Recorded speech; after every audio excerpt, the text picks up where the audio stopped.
All right. We think that it is a blessing. AI is a blessing for humanity because it increases the efficiency. We need breaks and they don't. So these errors happen when we are tired. So this doesn't happen with the AI. And it also takes the risk instead of humans, places that we cannot explore as humans. And the digital assistants that we have, best example would be the GPS, what easy life it can bring us that we have this assistance. Okay, although AI has been introduced into society in the hopes that it would benefit an individual's way of living and to also streamline business, we need to consider the global population is increasing at a 1.1%, which is about 83 million annually. Let me ask you guys this question. If businesses are to take on AI rather than human labor, how is the world going to solve the constant increase of unemployment? Are we going to start expecting the government to hand out free money so people can afford a living? Okay, speaking of the shortage of the jobs, actually, I think the AI is creating more jobs. You do not lose the jobs. Actually, you just switch the jobs from one part to another. Also, I think life really matters. So in some very dangerous tasks, you can employ the robots instead of human beings. So in some man-made or natural disasters, the robots can do those dangerous tasks for us human beings. Isn't life really, really, really important, my dear friends? I have a question. The first technical revolution led to the World War I, and the second technical revolution led to the World War II, and AI is in the third technical revolution. So what will happen? I don't know. We don't know. Okay, possibilities. You are talking about possibilities, but actually possibilities make our life much better in the whole life. You know what? Like 100 years ago, people cannot fly. They only dream about it. But Wright brothers take off their plane and everything happened. We have a world of possibilities, right? Who can know what kind of possibilities and advancement will happen in the future? This is our future. As media challengers, do not afraid of it. See your possibilities, seize your possibilities, and make them happen, okay?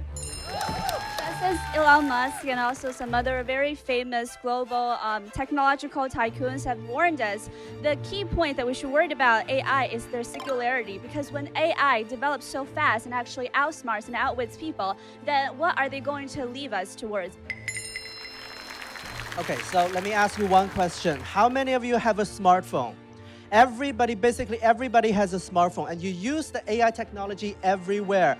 Your Face ID on your phone, your voice assistant on your phone, and also you can use this kind of scanning technology to scan the product that you want on the shopping site. So it makes your life more convenient in the fast-paced life. So you said that it's the worst thing to have AI in the world, and you use it every day.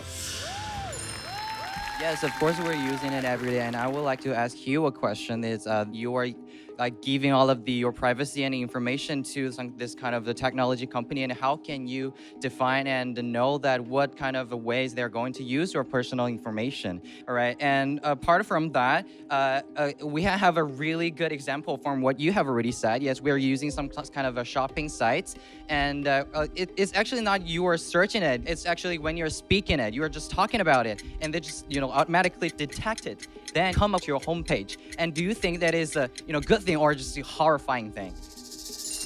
First, I'd like to respond to your question about the privacy. I think a lot of you guys, actually a lot of you, and including me, have been posting things on WeChat or on other social media about your pin of your hotel location, about your friends, what you had for breakfast, and all those privacies are exposed. You chose to expose them to the social media, to the audience. So why are you saying, oh, people are reading us? No, it's not the fault of AI technology. It's how you use it.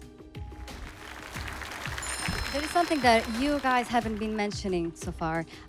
It was all about GPS and smartphones, but a very, very threatening scenario here is the use of AI technology as weapons, okay?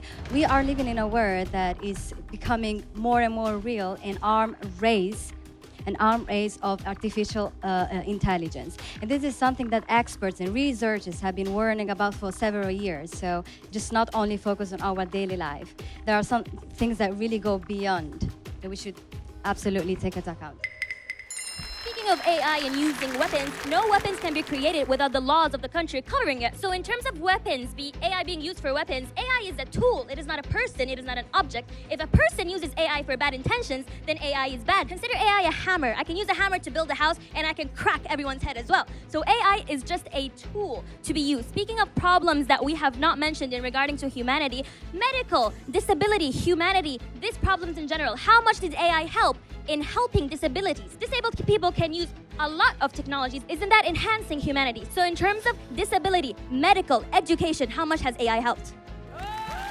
Just in conclusion, we want to say that we are just afraid that AI might reach a singularity that might outsmart us people, and we need more and better artificial intelligence laws that are not perfect today. And artificial intelligence, if they outsmart human, they're going to set the laws themselves. Team Shanghai, time up. So it is not even 10%, only 10% of human brain has been used in versus AI technology. So in situations where AI technology is going to replace humans, that is not going to happen. I think instead of worrying how AI is going to bring an apocalypse to the world, we should think more in a positive mindset on how AI could help. Due to AI coming, I think the world will be a much better place. As Stephen Hawking said before, he died. If AI is the best invention, if AI is sorry. Time is up. Well done, both Team Shanghai and Xi'an. Well, this time the online judges are making the final decision. And now is the end of the voting. So we have the voting rate, and the winning team is Team Xi'an.